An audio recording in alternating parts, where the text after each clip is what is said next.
Let's take a moment and talk about some of the fallout of being victimized, being abused by a narcissist, a covert narcissist, or maybe even an overt or grandiose narcissist. What are some of the fallouts? Well, we're going to focus on one.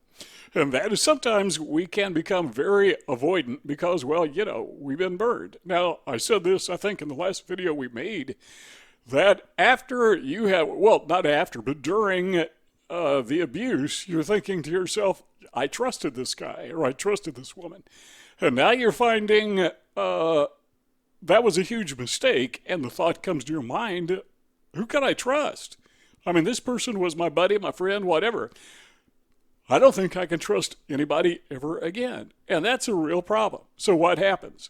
Because we have this sense of we can't trust anyone, we become avoidant. We start staying away from people. Now, avoidant personality disorder is a very real thing. So I'm not saying you have avoidant or you have acquired avoidant personality disorder because you have been abused by a narcissist, but you could have some of the traits, or you could have some of the indicators that you're being a little too avoidant for your own good.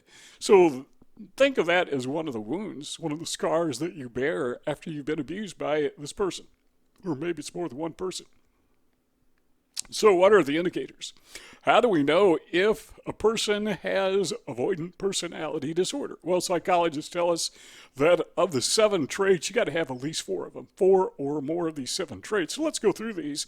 It'll take just a moment, and as we go through them, just stop and think. Does that apply to me? Does that apply to me? Does that apply to me? So we'll do this 7 times. Number 1 is avoids occupational activities that involve significant interpersonal contact because of fears of criticism, disapproval, or rejection. Now, the key word here is occupational. So let's think. Have you ever encountered a narcissist at the workplace? Good possibility you have, because these people are everywhere, it seems. Now, they may not be full-blown narcissists, but they may be people with narcissistic tendencies, and still the abuse is just as real. And you're hurting from it. And so you're thinking, man, I fell for this guy's love bombing, and I thought everything was well, but I found out now this guy has effectively stabbed me in the back. And is continually doing that. Now there's a smear campaign. I don't know who I can trust. So what happens is we find that we don't want to make contact with anyone again, as we said earlier, because we just don't know who to trust. That becomes very avoidant. So we start. That leads to becoming very avoidant. So we start staying away from people because we think, well, I trusted someone like this before. This guy could be the next narcissist. This guy could be the next psychopath. This guy could be the next person who is putting on a front, luring me in, pretending to be my friend. And I know the outcome now, so I'm going to avoid them. Number 2 is unwilling to get involved with people unless they're certain of being liked. So I've been burned by a psychopath. Now I'm not very trusting. And it's very common. I don't know that it's universal, but it's very common for people after they have been abused by a psychopath to decide that, again, I said this a couple times before, but become just very distrusting of others. I mean, you don't trust anybody because you never know. I fell for it once, I'm not going to fall for it again. So we sometimes overreact. We over-withdraw. We over-insulate. We build boundaries, but we build them too high and too wide so nobody can get in, and we kind of lock ourselves in. So it becomes not so much as boundaries as a prison. It's not a fort. It becomes a prison, and we are the prisoner, and we are the prison guard, and we're keeping ourselves locked in there. So we don't want to get involved with anyone else, because if we do, there's a possibility this person isn't going to like me. Well, let's take it a step further. There's a possibility that this person will abuse me. Well, if you are in that situation where you avoid people because you fear not being liked, that is an indicator that you may have this disorder of being avoidant. By the way, if you hear what sounds like static in the background, that's actually rain beating on the rooftop. We have a metal roof on our cabin here, And so if the mic is picking that up, that's what that is. Number 3 shows restraint within intimate relationships because of the fear of being shamed or ridiculed. So, all right, maybe you had an intimate relationship with a narcissist who abused you. And it could have been, a love interest, or maybe just a good friend. Doesn't have to be a love interest to be intimate. Could have been a bromance, so to speak. So you had this relationship, it didn't work out, and now you're very reluctant to have any more intimate relationships because you know if you do, this person will shame you or this person may ridicule you.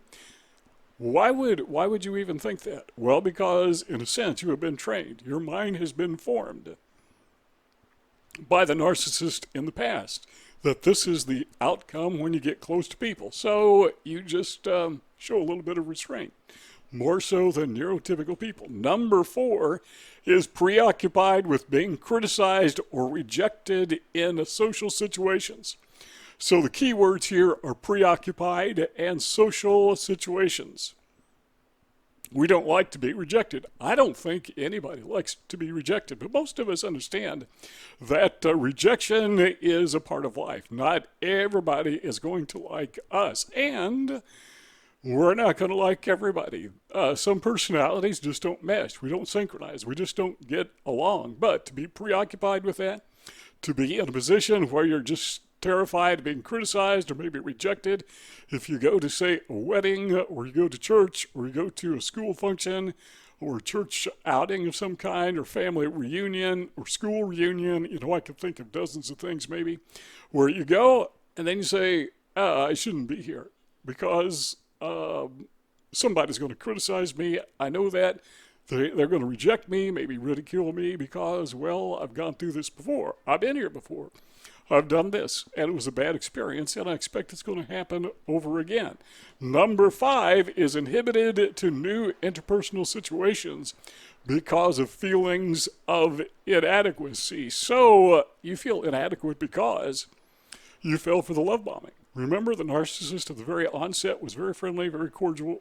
You guys were buddies, got along very well, love interest. You guys hit it off, you clicked, there was synergy there. You had chemistry, all was well. But then you discovered that you were fooled. And then you feel inadequate. What's wrong with me? An adequate person would have picked up on that, and a lot of people do. A lot of people seem to have that sixth sense where they can detect a narcissist from the very get-go, from the very beginning. I know narcissists who have abused me, and when I talk to other people about my circumstances, there are several who said, yeah, I knew the guy was a jerk first time I met him. Well, why didn't I know that? Well, apparently I have some inadequacies. There's something missing in my thinking processes that other people don't have. So what happens is when there's new interpersonal situations come up, we think, well, I got burned once before, and this could be an opportunity where I get burned once again. So the solution is to avoid the situation altogether. So I just stay away from it. Number 6 rather, is view self as socially inept, personally unappealing, and inferior to others. Now, if you go through the smear campaign, and I'm guessing you probably have, that's why you're watching this video, but if you've gone through a smear campaign as the narcissist has decided to discard you permanently, and now he's trying to destroy your reputation by telling others that you're the bad guy, not him, and what you find happening is that other people who should not reject you are rejecting you. They are finding you unappealing, not because of anything that you have done, but because of a perception, a false perception that has been implanted in their brains and their minds by the narcissist or one of his agents, aka flying monkeys. So now you have this sense of inferiority because, you're facing this everywhere you go, because the narcissist, many narcissists are, they're very good at getting the word out. They're very good to them, it's like a game. It's fun. They enjoy it.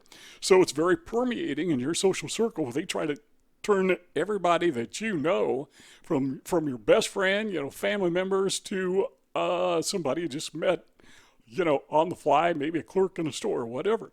All these people now are turning against you So now you feel, man, what's going on here? I feel inferior.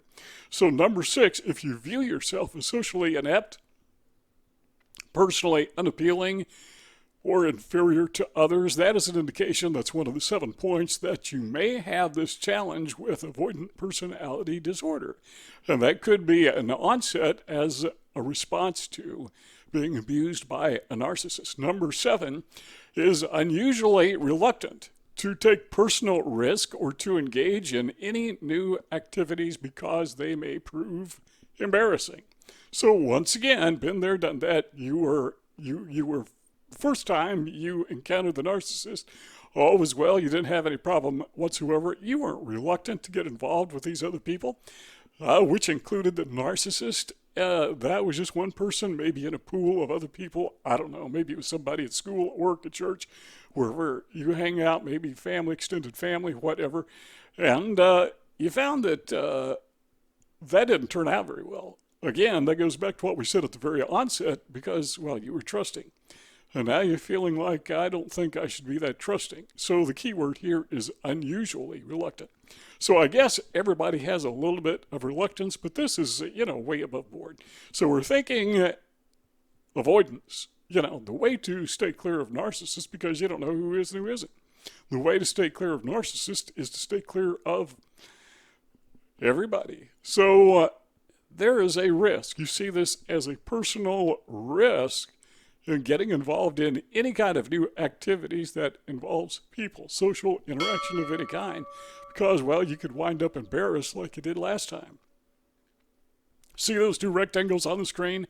If you like what you heard, you want to keep the conversation going, let's keep on talking. Just click one of those 2 rectangles and we'll keep hanging out. But if not, thanks for stopping by and we'll see y'all next time.